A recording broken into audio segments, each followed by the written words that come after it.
En esa credibilidad social absoluta, entre comillas, reside su peligro como arma de propaganda de guerra al servicio del poder económico. La escalada terrorista ocurrida en las últimas semanas en la provincia de Alepo volvió a evidenciar el sesgo y la desvergüenza con la que actúan este tipo de agentes políticos humanitarios. Desde los grandes medios se repitieron de nuevo las acusaciones contra el gobierno sirio y sus aliados, Rusia principalmente, de estar detrás de los bombardeos contra la población civil en Alepo, incluidos ataques a varios hospitales. Ahora sabemos que algunos de los hospitales que supuestamente habían sido bombardeados por Siria y Rusia no existen como tal y no figuran en ningún registro oficial. Otros, como el de Al-Quds, cuya imagen fue ampliamente difundida y utilizada para acusar al gobierno sirio, ya aparecía destruido hace 7 meses, como puede comprobarse en las imágenes de satélite presentadas por Rusia. Incluso el médico Nabil Antaki, que trabaja en un hospital en Alepo, afirma que hacía años que ese edificio no funcionaba como un hospital público ni privado. Según él mismo declaró, este hospital no existía antes de la guerra. Debe haber sido instalado en algún edificio después de que comenzara la guerra. Yo no conozco a nadie en el este de Alepo que pueda confirmar la existencia de este hospital de Al-Quds. Esto lo declaró el 2 de mayo del 2016. Lo más probable es que ese edificio estuviera siendo reutilizado por los grupos terroristas como hospital para atender a sus yihadistas heridos. La pregunta es: ¿qué hacía Médicos Sin Fronteras allí? Si desde esta organización afirman que sus médicos trabajaban en ese hospital, entonces se demuestra una vez más que esta organización no diferencia entre civiles y terroristas. Desde el primer momento, los testimonios de muchas personas que trabajan y residen en Alepo confirmaban que eran los grupos terroristas los que estaban atacando a la población civil. Desde el pasado 27 de febrero, los grupos terroristas han violado la tregua trampa de la OTAN, en al menos 470 ocasiones, causando decenas de muertos y cientos de heridos, muchos de ellos en Alepo. Pero estos ataques y estas víctimas civiles reciben el silencio cómplice de los grandes medios corporativos que establecen sin rubor una diferencia entre víctimas de primera y de segunda categoría según convenga a su causa. En las últimas semanas, los rebeldes sirios, entre comillas, de la OTAN, bombardearon sin cesar hospitales, colegios, mercados, carreteras, iglesias, en las zonas controladas por el gobierno sirio, tal y como relataba el padre Ibrahim al-Sabak, un fraile franciscano que trabaja en el oeste de Alepo. Él declaró: el gobierno sirio defiende las áreas de Alepo donde está presente y aún es fuerte. En el oeste, donde me encuentro, caen muchos misiles lanzados por grupos yihadistas. Caen sobre carreteras, iglesias, mezquitas o hospitales. Esta mañana cayó un misil en una mezquita y mató a 15 personas. Esto ocurrió en la parte controlada por el gobierno y por lo tanto no podemos imaginar que el ejército sirio esté lanzando misiles contra sí mismo. Los misiles proceden de las zonas controladas por los grupos yihadistas. Con Alepo ocurre algo similar a otras ciudades sirias dominadas por los yihadistas, como Madaya, donde estos grupos terroristas asaltan la ciudad y se atrincheran utilizando a los civiles como escudos humanos. Sin embargo, el tratamiento mediático y político en Occidente es el mismo en todos los casos, independientemente del contexto en el que se producen. Y se resume así: los rebeldes moderados, entre comillas, no tienen la culpa. La culpa es del régimen sirio, que según esta versión occidental debería dejar que los terroristas invadan y destruyan el país por completo. Colocar en el mismo plano, tal y como hacen estas ONGs y los paraperiodistas de los grandes medios corporativos, a los rebeldes y al régimen, realizando un cínico y perverso ejercicio de presunta equidistancia, resulta ser de una manipulación de la realidad impresentable. El gobierno sirio no solo tiene legitimidad democrática y política para gobernar, sino que además está en la obligación constitucional de defender militarmente al Estado y a sus ciudadanos cuando el país está recibiendo un ataque brutal, dirigido y protagonizado sobre el terreno por agentes externos. Ocurre que el discurso emitido desde Occidente está viciado de origen.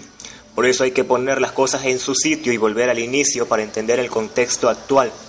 En Siria no se está produciendo una revuelta popular mayoritaria, pacífica, contra un régimen no elegido por el pueblo, y que además les reprime y les mata de hambre. Falso absolutamente. Siria tiene un gobierno de coalición compuesto por varios partidos de izquierda y nacionalistas, panarabistas, elegido en las urnas.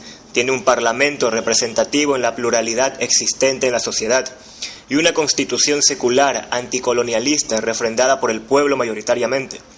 Y en cualquier caso, los problemas políticos internos que tenga Siria deben ser resueltos por los sirios, no por las potencias occidentales que quieren balcanizar Siria, y mucho menos por sus terroristas a sueldo. Por lo tanto, nunca existió en Siria una primavera árabe o una revolución popular, sino un ataque producido por terroristas yihadistas llegados desde decenas de países distintos y dirigidos y financiados por las potencias occidentales, Estados Unidos, OTAN, y sus aliados en Medio Oriente, Israel, Turquía, Arabia Saudí, Qatar, Jordania principalmente. Por lo tanto, no existe una guerra civil como tampoco existe una oposición moderada luchando en Siria. El último en reconocerlo ha sido Philip Giraldi, un ex agente que trabajó durante 20 años en la Oficina de Lucha Antiterrorista de la CIA. En declaraciones a la agencia Sputnik News, dijo: "Los llamados rebeldes moderados conviven con el Frente al-Nusra, filial siria de Al-Qaeda. Y esto no es nada sorprendente. Washington está al tanto de las relaciones entre la oposición y Al-Qaeda, pero son por razones políticas, prefiere sostener que son bandos distintos. Para conocer mejor los orígenes de las revueltas, entre comillas, en Siria en 2011, que dieron inicio a la guerra de invasión terrorista que sufre el pueblo sirio, y al papel que los gobiernos y las corporaciones occidentales tuvieron en ellas, recomiendo leer el artículo del escritor Mikel Itulain, titulado "Las revueltas en Siria no son ni fueron una rebelión popular ni pacífica", al que le pertenecen las siguientes líneas. En el 2008, el Departamento de Estado de Estados Unidos financia una organización, la Alianza para los Movimientos de la Juventud, que serán los que preparen los disturbios y a los líderes que actuarán el año 2011 en la llamada Primavera Árabe. Algo que muestra que dicho movimiento tuvo poco de espontáneo y menos de popular y autóctono. Detrás de esta alianza estaban las organizaciones como Freedom House, la NED y otras como el International Republican Institute o el National Democratic Institute. Todas ellas bajo el control y orden del Departamento de Estado y de las corporaciones económicas. Como consecuencia de todo esto comenzaron las revueltas en Siria. En concreto fueron una pequeña ciudad del suroeste, Daraa, cerca de la frontera con Jordania. Esos mismos medios mostraban una escena donde el ejército disparaba sin compasión contra manifestantes pacíficos, matando a varios de ellos, en una represión brutal. Sin embargo, no se informaba de que en esas manifestaciones pacíficas se había asesinado a varios policías.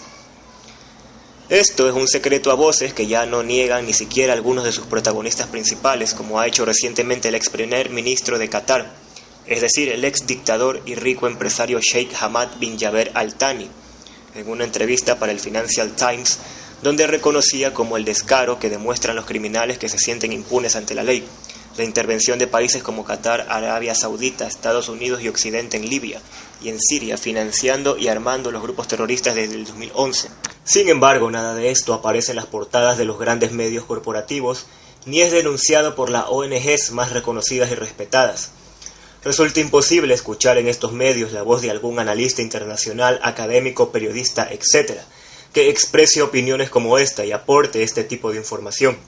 No se escucha de estas tribunas mediáticas ni una sola crítica al sistema político y económico dominante, al imperialismo, al neoliberalismo. No se escucha nada que moleste a sus patrocinadores y que vaya más allá de los lugares comunes y consensos sociales establecidos artificialmente. Estas grandes organizaciones humanitarias y pro derechos humanos, así como los sindicatos mayoritarios, la socialdemocracia y los diversos movimientos progresistas, que han abandonado o niegan la lucha de clases existente, sirven para canalizar las reivindicaciones y aspiraciones de las clases trabajadoras explotadas, haciéndoles abandonar cualquier vía revolucionaria que rompa de raíz con el sistema que los explota y que provoca precisamente esa pobreza y desigualdad contra la que dicen cínicamente luchar.